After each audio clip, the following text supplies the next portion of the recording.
kuya, mga ate, mga marites. Ayan, halika at ipapasyal ko kayo dito sa Port Vila, ang sentro ng Vanuatu. Ayan, kung napansin nyo, napakalinis talaga ng lugar nila.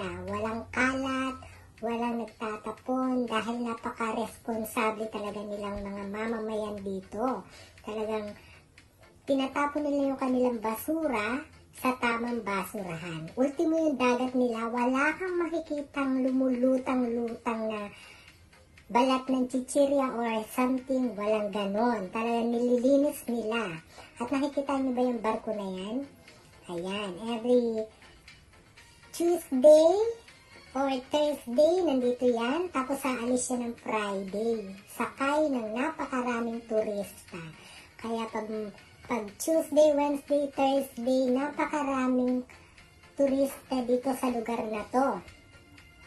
Talagang dito sila nagpapahinga, dito sila namamalagi. Kung nakikita nyo, meron din ditong taong grasa, ayan. Hindi talaga pantay-pantay ang buhay.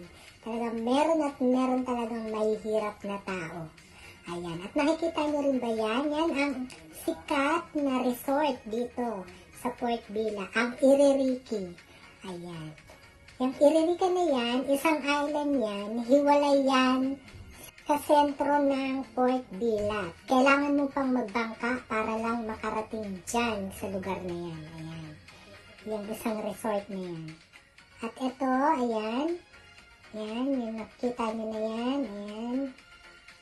Dito nila ginaganap yung mga event nila pag meron silang mga special event.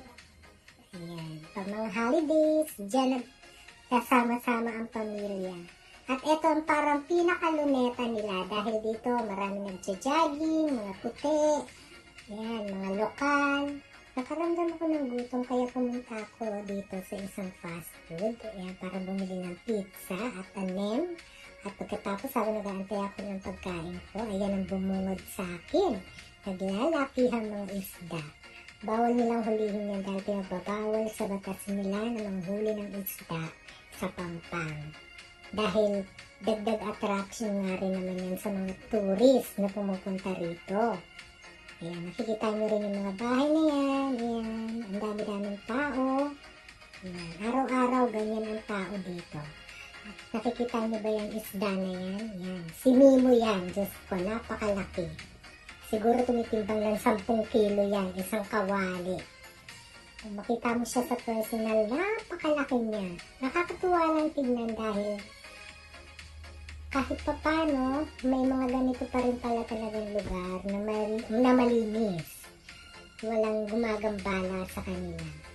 At malaya sila nakakapag langoy-langoy sa dagat. Ayan. Kung sa Pilipinas yan, baka naihaw na yan. Ubos na yan. Ganon. Ayan, nung time na yan, tinawag na yung number ko dahil okay na yung pagkain ko. Pagkatapos kong kumain, ayan, naglakad-lakad ako. Tama-tama may parada akong nakita. Ayan, ang daming puti. Puro gwapo nun, grabe. Tapos ang dami rin lokal. Hindi ko alam kung ano yung parade na yan.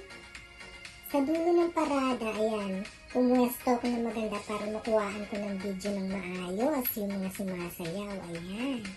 O diba, indak-indakan, sayaw-sayawan, ganyan ang mga para-parada nila dito. Ayan, tapos na silang sumayaw, kaya marami sa mga tao. Kaya hanggang dito na lang. Bye-bye!